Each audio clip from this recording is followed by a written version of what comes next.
Welcome to The Explainer. Today, we're stepping into the really fascinating world of business valuation. Honestly, think of this like an exciting detective story. On the surface, a business is, a storefront, a product, maybe a service. But beneath the surface, there's a hidden, fundamental truth: its actual monetary worth. Finding that number requires some pretty sharp investigative skills, and today, we're going to uncover exactly how to do it. And just so you know, our clues and methodologies for this entire investigation are drawn directly from Donald F. Karatko's acclaimed textbook, Entrepreneurship, Theory, Process, Practice, 12th edition. We're going to take these core concepts and distill them into actionable insights. So here is our roadmap for today's investigation. 1. Why evaluation matters. 2. Due diligence. 3. Three main methods. 4. The pricing formula. And 5. The term sheet. Let's dive right in. Section 1. Why valuation matters. The initial conflict. How much is a business actually worth?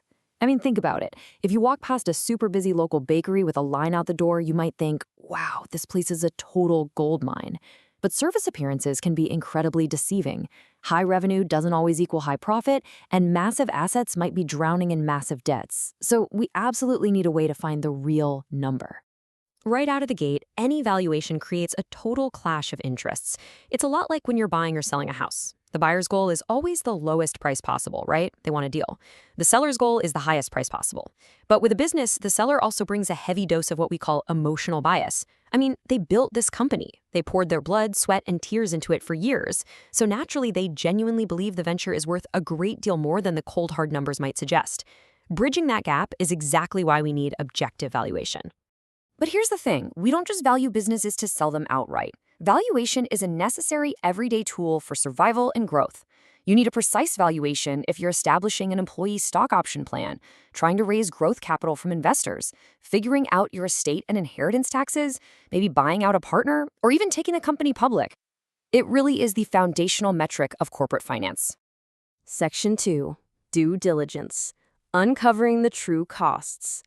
Due diligence is, well, exactly what it sounds like. It's doing your homework. It is a thorough, leave no stone unturned analysis of every single facet of the existing business.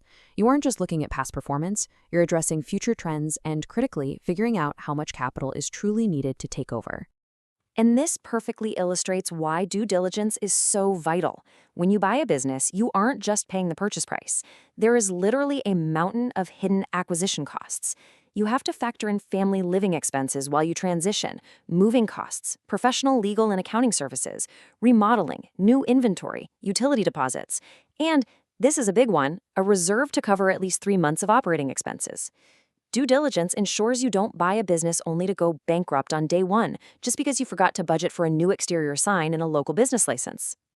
Section 3. Three main methods. The investigative tools. While there are many ways to skin a cat in finance, these are the 3 primary tools you'll encounter as a business detective.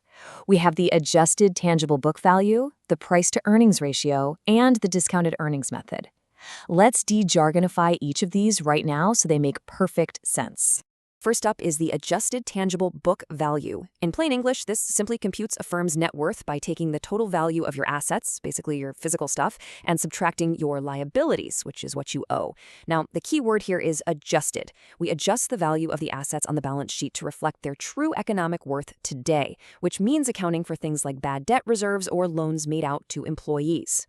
Next is the price-to-earnings, or PE ratio. You've probably heard this tossed around on the financial news. It divides the market price of a stock by its earnings per share. It's incredibly useful for giant, publicly traded corporations. But for an entrepreneur valuing a private venture, it's really difficult to use. Private company stock isn't publicly traded, so finding a true market price is tough. Plus, the stated net income of a small private company might be manipulated to minimize taxes, so it might not reflect its actual earning power at all. The third tool is the discounted earnings method. This relies on a pretty fundamental rule of finance. A dollar earned tomorrow is worth less than a dollar earned today. That's because of inflation and lost investment opportunity. So the timing of cash flow is absolutely critical. You estimate the future cash flow, determine an appropriate discount rate, and calculate the life expectancy of the firm to bring all those future dollars back to today's value. Section 4, the pricing formula, solving the case. Okay, let's walk through the first 3 steps of the pricing formula. Step 1, determine the adjusted tangible net worth. We actually just learned that. It's your stuff minus your debts. Step 2 is where it gets super interesting. Estimate what the buyer could earn annually if they just took that net worth money and invested it in something else with a similar risk. Step 3, add a normal salary for someone running this type of business. The logic here is bulletproof. A buyer wants to know, could I make more money simply investing my cash elsewhere and working a normal job instead of taking on the stress of buying this venture? Moving right along, Step 4 asks you to determine the business's average annual net earnings over the past few years, before taxes. Then, in Step 5, you subtract the outside earning power from Step 2 and that normal salary from Step 3 away from the actual net earnings of the business. The result? That is your extra earning power. This step reveals the ultimate truth of the case. Does this business actually generate extra money beyond standard investments and basic wages?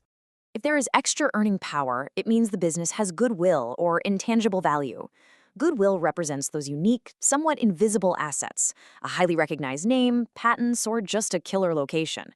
You calculate its worth by multiplying that extra earning power by a years of profit multiplier. A well-established firm with a fantastic reputation might use a multiplier of 5 or more. A moderately seasoned firm might use a 3. A brand new but profitable firm might just use a 1. So Step 6 is doing that math. You multiply your extra earnings by the multiplier to get the exact value of your intangibles. Finally, Step 7 gives you the answer to our mystery. The final price equals the adjusted tangible net worth plus the value of the intangibles. It's the perfect combination of the tangible, physical value and the intangible reputation value. Let's actually see this formula perfectly in action by comparing Enterprise X and Enterprise Y. Both have the exact same tangible net worth of $2 million. But comparing the net earnings, a massive difference emerges. Enterprise X brings in $255,000, leaving it with a positive extra earning power of $45,000. Multiply that by 3 for a moderately established firm, and they get $135,000 in goodwill value. Their final price is over $2.1 million. Enterprise Y, however, only earned $209,000. When you subtract the alternative investment returns and a normal salary, they actually fall short by $1,000. They have 0 extra earning power, meaning 0 intangible value. The buyer might not even want to pay the $2 million baseline because they could literally earn a better return elsewhere with way less effort. Section 5. The term sheet. The final report. Okay, so you've got a number. Now what? You use a term sheet. A term sheet outlines the material conditions of a venture agreement. It's very similar to a letter of intent. It is a preliminary, mostly non-binding document that records exactly what the buyer and seller intend to do. While the final price might not be legally locked in just yet, the term sheet does contain some binding elements, like non-disclosure agreements, so both sides can safely look at the books. When you look at a term sheet, you're going to see a lot of intimidating legal jargon. Things like liquidation preferences, anti-dilution protection, or rights of first refusal. Please don't let these panic you. These are simply the legal boundaries and protections negotiated after the valuation mystery is solved. They dictate things like who gets paid first if the company goes under, how voting works, and how to protect a buyer's ownership percentage from getting watered down. And that brings our investigation to a close. But the detective work doesn't stop here. The next time you grab a coffee at your favorite local cafe or shop at a neighborhood boutique, try looking at it through the lens of a business valuation detective.